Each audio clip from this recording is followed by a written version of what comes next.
Hi, everyone. Good afternoon. So sorry for the delay today. My apologies. A couple announcements I'd like to get started with today.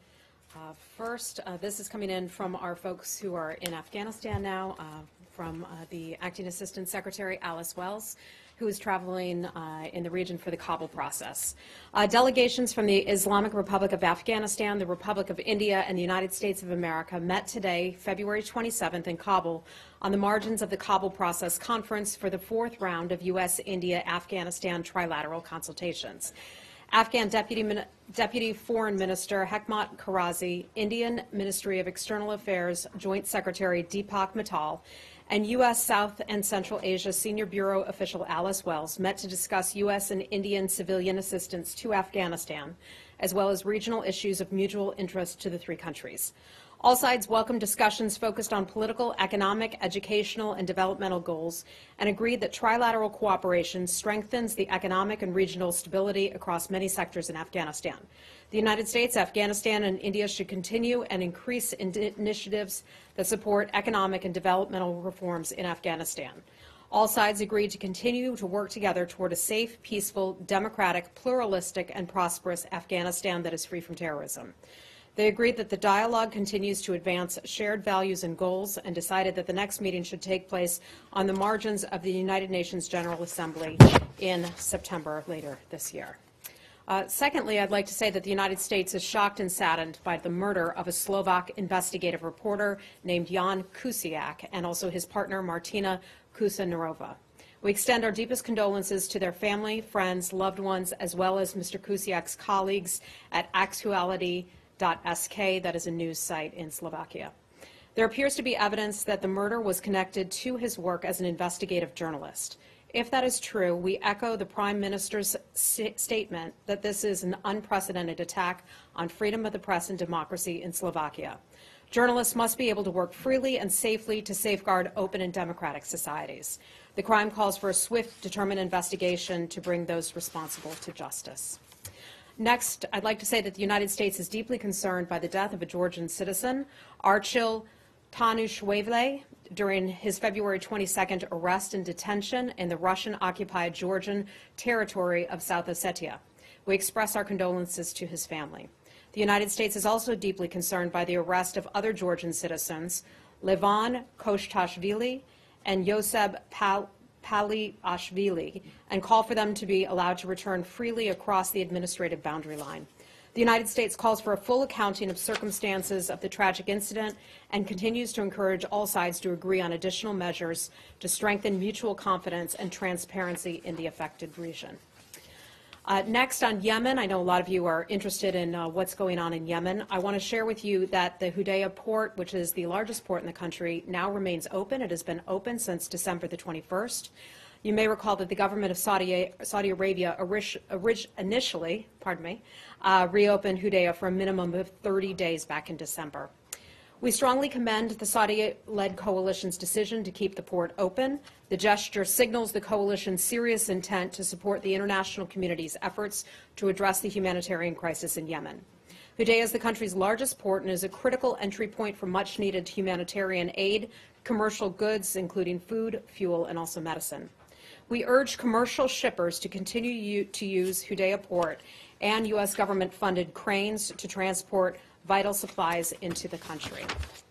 And then lastly, later this week, on Thursday afternoon at the White House, our Deputy Secretary John Sullivan will participate in the White House Cabinet-level Opioid Summit to publicly highlight the agencies that are playing a key role in addressing America's opioid crisis. At the summit, Deputy Secretary Sullivan will join Department of Homeland Security Secretary Kirstjen Nielsen and the Attorney General Jeff Sessions on a law enforcement panel to discuss the State Department's aggressive global counter-drug efforts to stop the overseas supply of illicit opioids.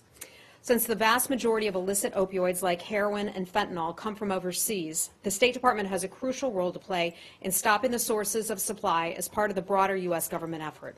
According to the most recent CDC data, in 2016, nearly 64,000 Americans died from drug overdoses, and 2/3 of those were from opioids. In response to the epidemic, the State Department is leveraging its partnerships in Mexico and China and the broader international community to choke off illicit supplies. We are supporting Mexican authorities' efforts to more aggressively eradicate poppy crops, build law enforcement capacity, enhance border security, and also bring transnational criminal organizations and drug traffickers to justice. Energized by President Trump's visit to China last November, we're building more productive relationship with China to address the synthetic drug problem. As a result of our cooperation, China has established domestic restrictions on the production and distribution of 143 substances, including a number of fentanyl-related compounds. Thursday, we'd be more than happy to share the remarks of the Deputy Secretary after his meetings at the White House. And with that, I'd be happy to take your questions. Josh? Sure. Thanks, Heather. I want to talk about Syria, but before I do, I wanted to know if I could defer to my colleague from NPR, who I know is under a tight deadline today, and if you could come back to us. That's so nice of you. Hi, Michelle. Thank you. I'd like to ask about Joseph Yoon's departure. Why now, just when North Korea is indicating its willingness to talk? And how do you keep open channels of communication with Pyongyang without an experienced diplomat like Joseph Yoon in that position? First, I would say that we want to thank Joe Yoon for his many years of service here at the State Department. Many of you know him as someone who handled some of our North Korea issues, as well as somebody who helped facilitate the bringing home of Otto Warmbier last year. He's also has served as an ambassador. So we want to thank him for his many years and congratulate him for his many years of service. The State Department has 75,000 people that work for us around the world. To imply that Ambassador Yoon is the only one who's capable of handling North Korea would simply be wrong. We have a deep bench of very experienced people. Our acting assistant secretary, Susan Thornton, who is now a nominee to be the assistant secretary for East Asia Pacific, for EAP, is more than capable of handling that job. She is a fantastic diplomat and well respected across the Foreign Service and across the world as well. In addition to her, we have Mark Napper, who serves in South Korea. He's very experienced in these matters, and we have our Director for Korea Policy, Mark Lambert, here at the State Department. Some of you I know have had the chance to meet him as he's briefed some people on issues related to the DPRK. This was a personal decision. It's something that Ambassador Yoon had made clear to the State Department. He had a conversation with Secretary Tillerson about it. We're certainly sorry to see him go, but we're fully confident that we have terrific, qualified, experienced people who will take this on and continue our maximum pressure campaign. Our policy has not changed. We continue to push ahead and forge ahead with our maximum pressure campaign that extends well beyond the State Department, also to the Department of Treasury, the White House, the NSC, and other cabinet departments as well. Are you going to replace that position, though? Because that was someone dedicated to the, having openings, and he was the one who was going up to New York for the New York Channel as well. We have other people who are fully capable of having conversations with any other country, whether it's North Korea or another nation, if that instance arises and if it's appropriate to do so. So just because Ambassador Yoon has decided to retire, and I want to congratulate him on his decision to retire. After working in any one place for 34 years, I imagine you're ready to move on to your next chapter. We look forward to having Susan Thornton and also our other colleagues fill in on the gap. Okay, anything else related to North Korea before we move on to other issues? Okay, we'll do North Korea, then we'll move on to something else. Hi, Jan. Hi, how are you? Thank you. I have two questions for you. Yes. Yesterday, President Trump said that the United States will talk with North Korea under appropriate conditions. What is the appropriate conditions? Number two. Second question, the U.S. has preconditions for the talk with North Korea, but North Korea have no precondition talk with the United States. Our condition is denuclearization. Our policy has not changed. We have talked about this policy since day one of this administration, and that's maximum pressure, but it's also the denuclearization of the Korean Peninsula. Let me remind you, it's something that China agrees with, it's something that South Korea, Japan agree with, it's something that Russia agrees with, along with many other countries, the denuclearization of the Korean Peninsula, and we stand firmly behind that. Okay? Mention about the appropriate conditions. President mentioned that. Look, we would certainly talk about the steps that one would take to get to denuclearization, and that's it. I'll leave it at that. Okay. Anything else on North Korea? Okay. Hi. And kind of Syria related. There's a report in the New York Times that North Korea has been shipping supplies to Syria that can be used in or for producing chemical weapons. I want to know if you were familiar with that report, what your reaction is to it. Sure. I've certainly seen that report. That is something, I've seen reports of that report, let me say that, because the actual report itself has not been released. This is something that the United States has had concerns about for quite some time. That North Korea, especially as North Korea becomes more desperate, that they look for different, creative, and horrific ways to try to make money to fund their criminal regime. And when I say criminal regime, I mean their illegal nuclear and ballistic missile programs.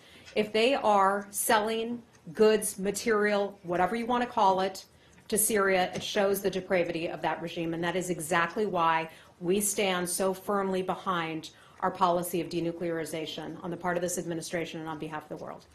Okay. Anything else on North Korea? Okay, hold on. Yeah, go ahead, Kylie, hold on. I just want to clarify when Michelle asked about if you're going to actually be filling the North Korea envoy position that Jo Yoon had. You didn't give a direct answer. So are there plans to fill that and the person hasn't been chosen yet? Or is there a consideration to get rid of the position fully? I believe that, in addition to having our people who are fully qualified and capable of picking up the work and handling that work, we have not selected another person, but there is another office that will be handling some of the humanitarian issues, which was a part of some of his portfolio. So we have somebody else under a different undersecretary in this department. I'd have to check exactly which one it is, but we do have somebody else lined up to handle some of those humanitarian issues. And that's for the long term? I don't know for if that structure will hold over the very long term, but at least for now that will be the case. But Okay. going from having an envoy for North Korea to not having an envoy for North Korea should not be seen, just as the North Koreans are coming out and saying that they're interested in talking to the U.S., as a sign that we're not interested in that.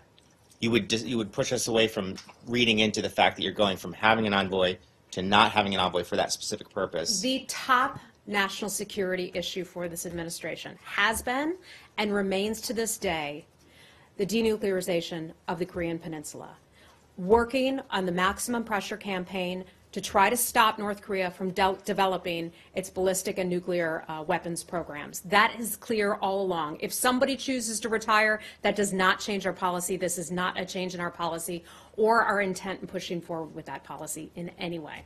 Can we go to Syria now? Yeah, sure. Anybody else on North Korea? Okay. Wait, hold on. You had. I have a very quick one. Yes, Did, and then we'll get on to Syria.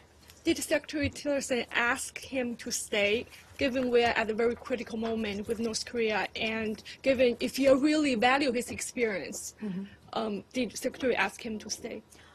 The Secretary reluctantly accepted his request to retire. When somebody comes to you and says, hey, look, I really want to retire. I've been here 34 years and I want to spend time with my family. It's hard to argue against that. Our policy has not changed. The Secretary is certainly not going to force somebody to stay on the job. We thank him for his many years of service. He was very good at what he did. He is very well respected across the administration and in other places as well. But I feel fully confident that we have the appropriate people in place who can handle everything he did and more. Our policy remains the same. We are just as engaged in North Korea. Taking one person out of the mix does not change things in any way. Okay? Go ahead. Yeah. The Washington Post reported that Ambassador Yoon's departure, quote, reflects widespread frustration within the State Department at diplomats' relative lack of power in the Trump administration. Do you have any response to this sentiment that the State Department lacks sway within the administration? I would say that that's wrong. It's altogether wrong, and here's why. Our maximum pressure campaign has been successful. We have seen that North Korea has had to go to extreme ends to try to get money to fund its weapons programs. Okay, that's first and foremost. Secondly, we have succeeded at bringing many countries on board in working on our maximum pressure campaign. That has influence. The fact that the State Department and other leaders are leading on this issue of denuclearization on the Korean Peninsula, the President, of course, spearheads that. It's also backed by the Vice President. It's backed by Secretary Mattis, Secretary Tillerson, National Security Advisor McMaster, and also Nikki Haley as well, Ambassador Haley. So across the administration, we have many people who are engaged in this. We cannot say that diplomacy is failing. We are succeeding. Is it taking a lot longer than we would like? Of course, but diplomacy is not something that happens overnight. So this, our program continues. The work that we are doing here at the State Department continues, and I can assure anyone who has any questions about that, that is valued by this administration, by the evidence of where we are today. Okay, let's move on. You want to go to Syria? Okay. So the ceasefire that the United Nations has agreed on, what is the U.S. understanding about what part or parts of Syria that ceasefire covers? So let me refer you to the resolution itself, which I have a copy of, and I can read part of that. But the resolution itself, the ceasefire that 15 countries, members of the United Nations Security Council, all unanimously agreed upon, calls for a ceasefire throughout Syria. There are some exemptions. Exemptions to al-Nusra Front, al-Qaeda, and also ISIS. Okay, they are considered the groups and entities that coalition partners and others can go after. Other than that, the UN agreed to, the Security Council agreed to a ceasefire. That happened on Saturday. It took far too long to get that ceasefire into effect. We've been calling for quite some time, as have many other countries. I want to point out some of the countries that are backing that ceasefire: China, France, Russia, the United Kingdom, the United States, Bolivia, Cote d'Ivoire, Equatorial Guinea, Ethiopia, Kazakhstan, Kuwait, Netherlands, Peru, Poland, and Sweden. All of those countries coming together to call for a ceasefire in Syria. Why are they doing that? Well, we are watching what is going on, and I spoke to this on Thursday, the horrific attacks taking place against civilians in eastern Ghouta. It is not too dissimilar from what happened last year in Aleppo. It is horrific. I will point out, though, that Russia supported this ceasefire. Russia is certainly not adhering to this ceasefire. They're not adhering to the ceasefire because they continue to sponsor and back Bashar al-Assad's government. That is tragic. As a result of that, we are seeing innocent civilians, and you've all seen the video. Many of you are parents. You have seen the children who are suffering and dying. You've seen the innocent people doing that. The world has come together. The world has said that this has to stop. I find it ironic when Russia calls for a humanitarian road, a humanitarian zone. You know what the humanitarian zone is? It's the entirety of Syria, not just one little area that Russia cutely tries to carve out. It should be the entire country, because that is what Russia and those 15 other countries agreed to in the UN Security Council resolution. You said the entirety of Syria. Would you agree that the district of Afrin is in Syria? The district, yes. If you look at a map, it is certainly within Syria. So yes. then, when Turkey says that it is not bound by the ceasefire and is free to continue going after the Kurds there, would you agree that Turkey is violating the UN ceasefire? I would encourage Turkey to go back and read this resolution, the unanimously agreed upon resolution on Saturday, and I will quote some of this to you. I won't read the entire thing to you. Demands that all parties cease hostilities without delay and engage immediately to ensure full and comprehensive implementation of this demand by all parties for a durable humanitarian pause for at least 30 consecutive days throughout Syria to enable the safe, unimpeded, and sustained delivery of humanitarian aid and services and medical evacuations of the critically sick and wounded in accordance with applicable international law. Hold on, let me get to that point. It affirms that the cessation of hostilities shall not apply to military operations against the Islamic State of Iraq and the Levant, ISIL, also known as Daesh, al-Qaeda, and al-Nusra Front, and all other individuals, groups, undertakings, and entities associated with al-Qaeda and ISIL and other terror groups as designated by the Security Council. So I think the resolution was clear here in naming exactly which groups are considered to be exempt from the ceasefire. So if our NATO ally Turkey is going to flout this UN ceasefire, then why should Russia feel more bound by it than Turkey does? Russia signed on to this. That's first of all. Russia signed on to this as an entity that agreed to this UN Security Council resolution. Let me remind you also that Russia had agreed to help years ago Syria with getting rid of its chemical weapons. Russia has failed to do that. I want to point that out as well. Turkey is more than welcome to go back and read the exact text of this UN Security Council resolution, and I would suggest that they do so. Okay. Can we move on? We probably have a few more questions. Laura, go right ahead. Would you encourage Turkey to reach some sort of ceasefire in Afrin? I would encourage Turkey to go and read this resolution, see what the world and the international community is saying about this. It sounds like that. If I could ask you about Masroor Barzani and the Iraqi issue of the airports. Masroor Barzani is chancellor, as you know, of the Kurdistan Region Security Council, is here. He met with people at the White House and in this building. He was told repeatedly the U.S. supports a strong united Kurdistan and a federal democratic Iraq. But just yesterday, the Prime Minister extended this ban on Kurdish airports for another 3 months. Do you have any comment on that? Is it consistent with your policy? It's consistent with what we've said all along, that we would encourage the regional government of Kurdistan and also the Iraqi government to sit down and have talks. We want them to resolve their remaining differences. They haven't done enough, certainly, to do that, to resolve those remaining differences. That we also believe that they have to swiftly compromise as a sign of good faith. So we would encourage them to sit down and have talks and figure this thing out. Are you disappointed in the renewal of this airport ban? Look, I think that's up for them to decide, but we have made our positions clear with both the Iraqi government and the Kurds as well. Can we move on Okay. to the palace? Okay. Yeah, I want to ask you about the embassy. Yes. Moving of the American embassy from Tel Aviv to Jerusalem. Was the Secretary of State consulted on the timing? Was he consulted that the embassy would be moved on the 14th of May? The Secretary has been involved in this process Right, but all along. All along. Yeah, all along. So, but isn't that in contradiction of what he said like 3 weeks ago, when he said that this is going to take 3 years, 4 years down the line? This is not going to be happening anytime soon. No, isn't that in contradiction? That is with not he what said? the Secretary said. When we first announced Right. that we would be moving our embassy, we said it could take up to a certain number of years. And the fact that we were able to come up with a different kind of process, a different type of structure right now, is just an extension of what the Secretary had said back then. The Secretary signed off on the security details of this. You all very well know that the Secretary put safety and security as his top issue for our personnel and for American So citizens. it's not done in any way to sort of help an embattled Israeli Prime Minister. I'm sorry? It's not done in any way to help an embattled or besieged Israeli Prime Minister who is under, charges of corruption. Oh, goodness, no. I mean, this is something that the U.S. government has been talking about. The President talked about this on the campaign trail as he was running for It's quite a president. departure from the time that the President said this on December 6th, and now. I mean, we were talking about 3 or 4 years down the line. Now it's done. I think I answered that question, that initially, depending on where we decided to put this and how we decided to structure a facility, it could take up to that period of time. We have settled, at least for now, on our new embassy in Jerusalem, and it coincides with Israel's 70th anniversary. Okay.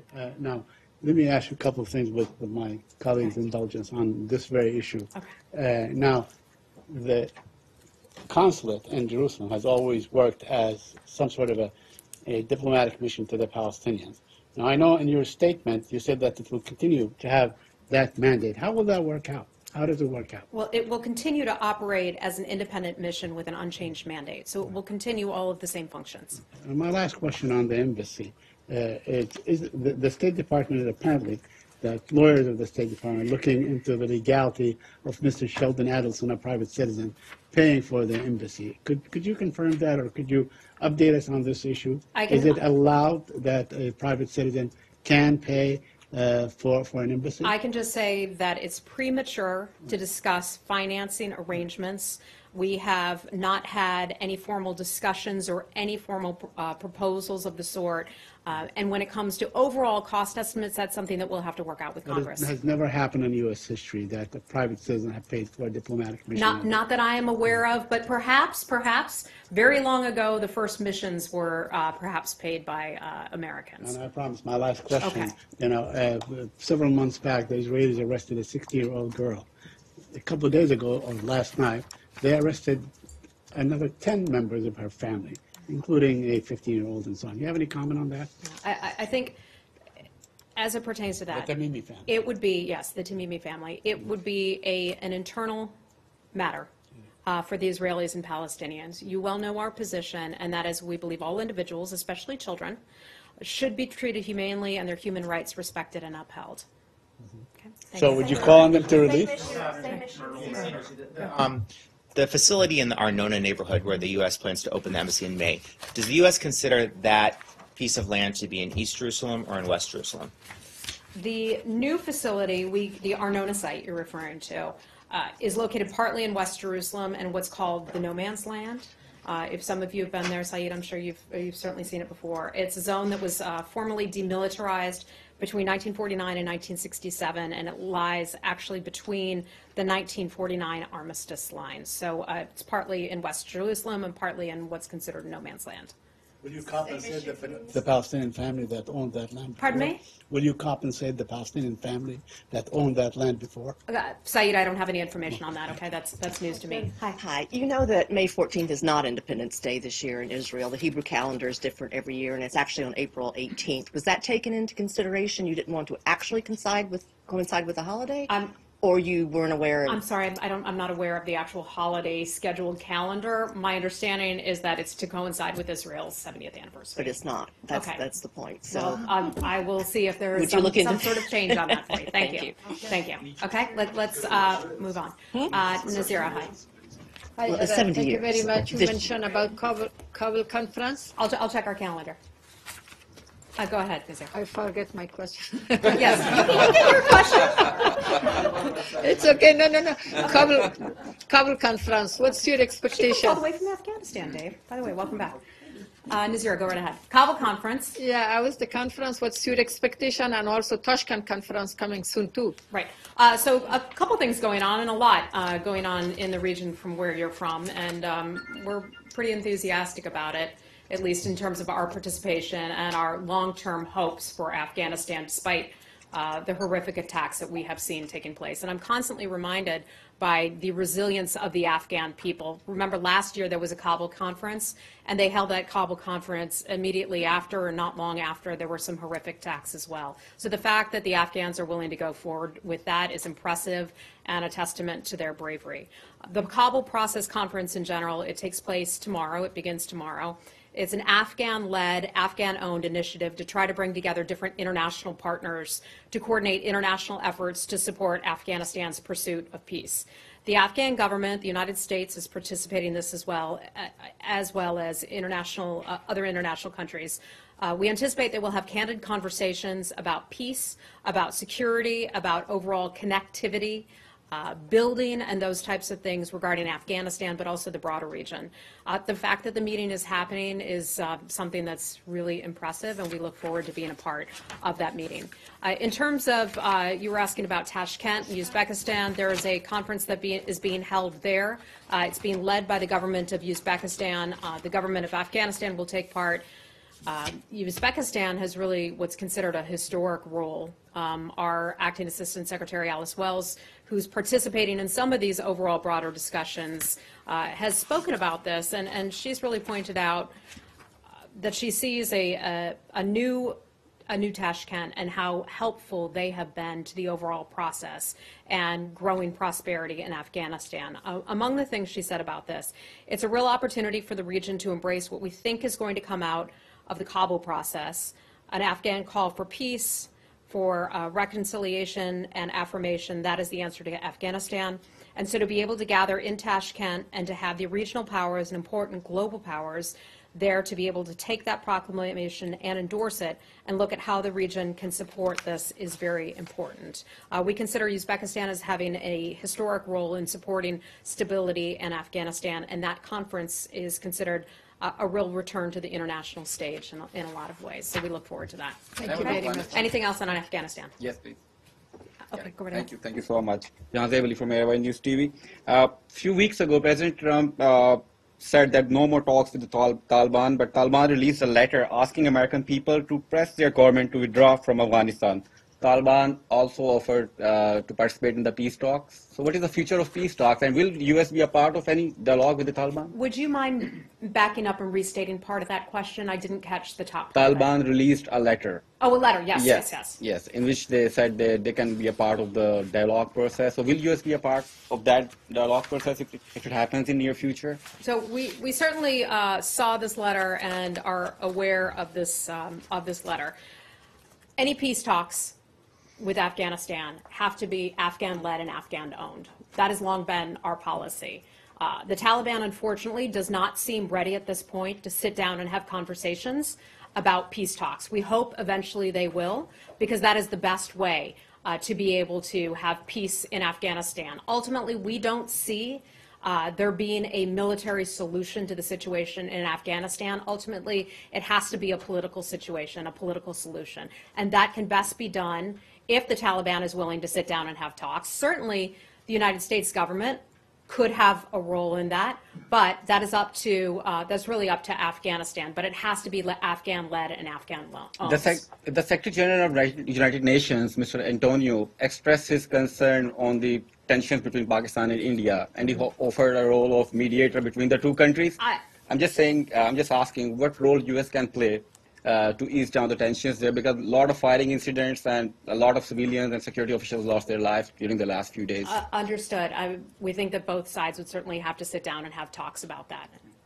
Okay. Hi. Dave, hi. Yes. Thanks. Senator Markey wrote a letter yesterday to Secretary Tillerson about saying that the Trump administration is pursuing a deal to sell nuclear reactors to the Kingdom of Saudi Arabia. He has a long list of detailed questions. I won't repeat all 12 of them. But the top line question, I suppose, is, are you negotiating with Saudi Arabia to sell them nuclear reactors? And if so, would you conclude a so-called 1-2-3 agreement in order to insist Saudi Arabia forego uranium enrichment and spent fuel reprocessing, which apparently is a thing that you've insisted upon in the past? I have not seen Senator Markey's letter to the State Department, so I cannot confirm that we've. Okay, I haven't seen it. I haven't had time to review it. I can take it back and I can sit down and spend some time reviewing it. Yeah. If you like. Yes, please. I'll leave this with you. Okay, I'll just leave then. All right. It's also addressed to Secretary Perry. Energy. We'll take a look at this and we'll see what we can get back with you on. It's certainly an issue that we've been tracking. We know that Saudi Arabia has expressed an interest in possible U.S. supply of nuclear equipment and material, but I'd have to take a look at this and get our experts to chat with you about that a little bit more.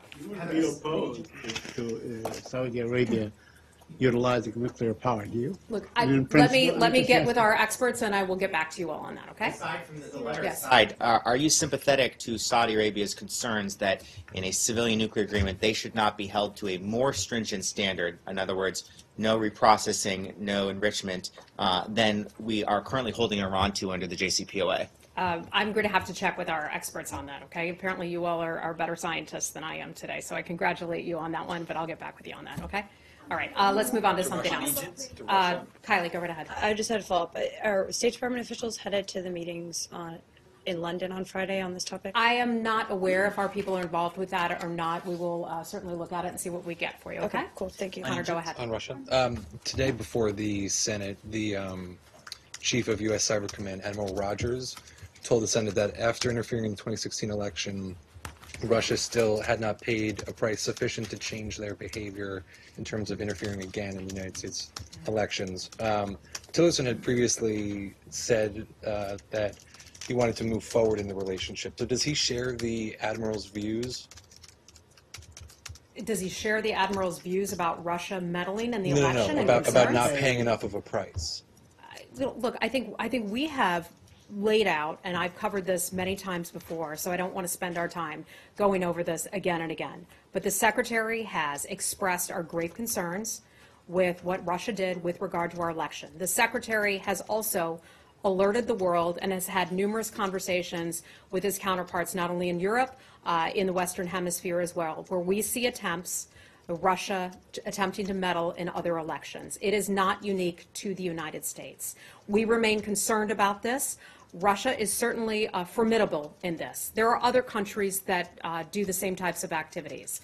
North Korea is one of them.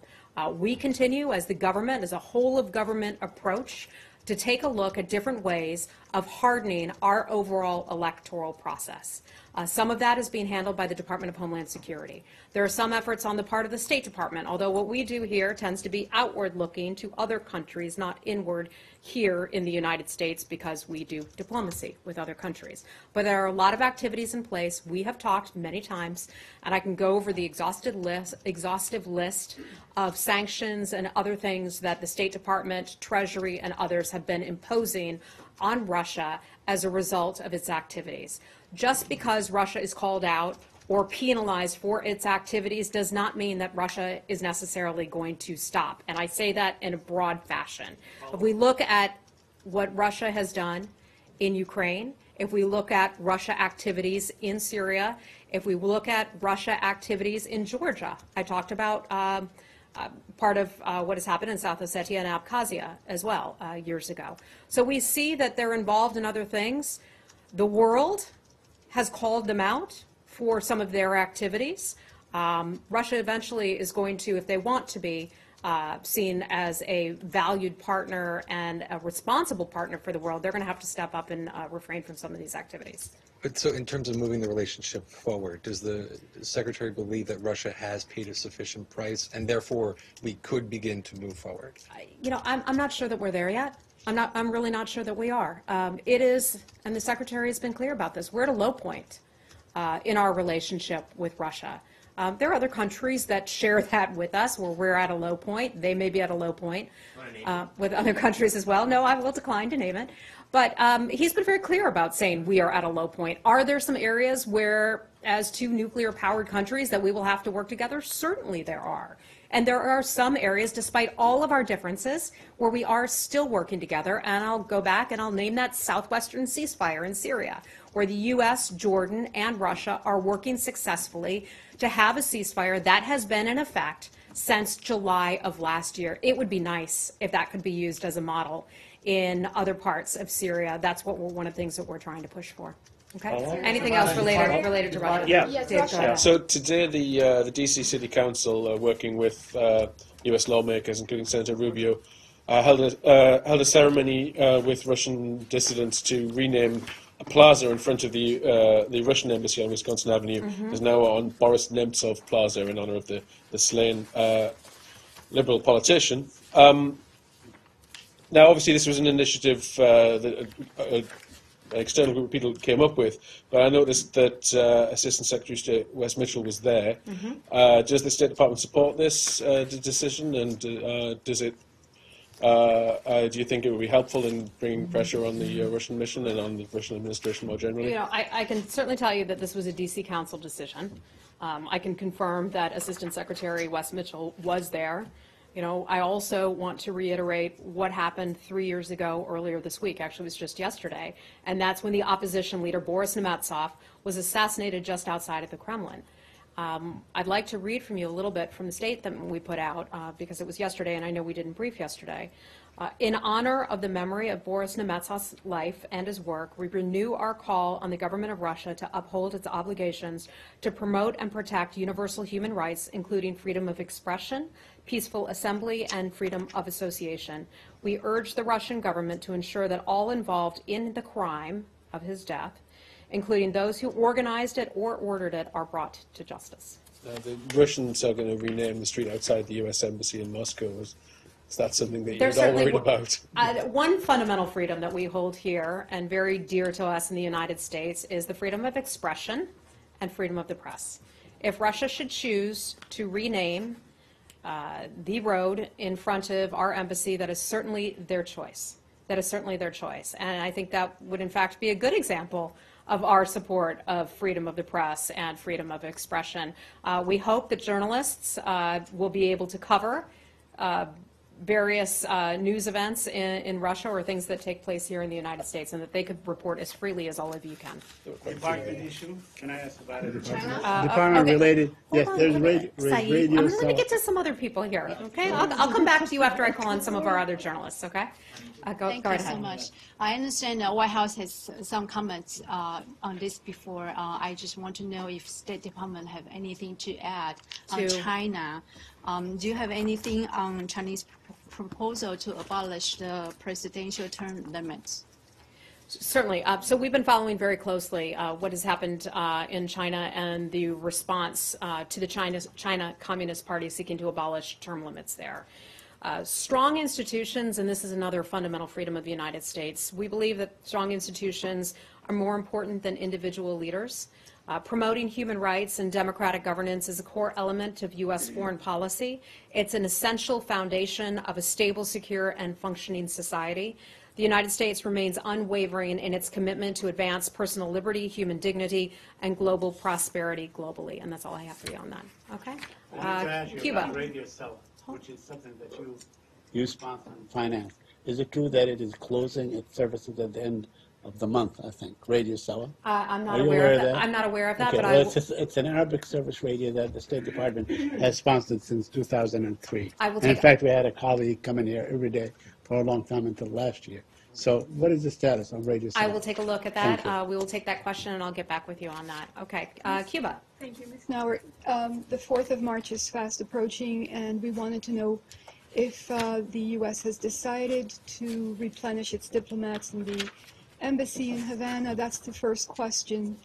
And the second question would be that an agreement should be signed on the 8th or 9th of March between Cuba and the United States regarding oil spills. Have you any information on that as well?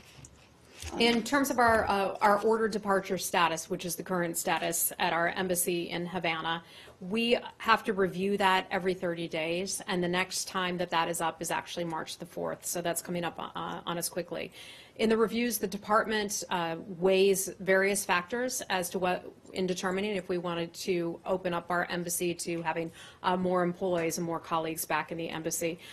We have to determine if conditions on the ground warrant lifting that departure status, so we're still in conversations and discussions and deliberations about that. We haven't made a decision just yet, but we'll let you know hopefully by March the 4th. And regarding the agreement on oil spills between Havana and Washington, in case there were an oil spill, given that there's exploration taking place, that should there be an oil spill, the United States would also be affected. Have you any information on that? I think that's a hypothetical situation. I don't have anything specific for you on that today. Okay? All right. Secretary's previous comment that the current status at the embassy will remain in effect until Cuba can tell the United States that the attacks have stopped. Is that still an operative statement? I believe it is. I'd have to check with the Secretary on that. You all know that he's out this week, unfortunately, but that's something I'll just have to check on. But we have until March the 4th to make our final decision about order departure. Okay? We've got to wrap it up, guys. Thanks.